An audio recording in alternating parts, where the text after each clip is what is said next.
آج کی سب سے بڑی اور تشویشناک خبر، بھارت اور اسرائیل نے مبینہ طور پر پاکستان کے خلاف مشترکہ طور پر جنگی کارروائیوں کا آغاز کر دیا ہے۔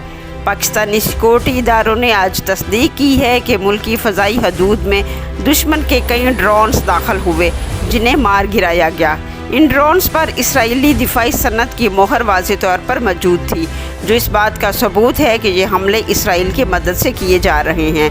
دفاعی تجزیہ کاروں کے مطابق بھارت اور اسرائیل کے درمیان خفیہ دفاعی معاہدوں کے تحت پاکستان کو کمزور کرنے کی یہ ایک بڑی سازش ہے۔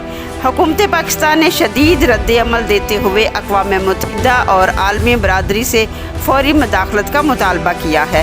آرمی چیف نے اپنے بیان میں کہا ہے، ہم ایک پرامن قوم ہیں، لیکن اگر جنگ مسلط کی گئی تو دشمن کو بھرپور جواب دیں گے۔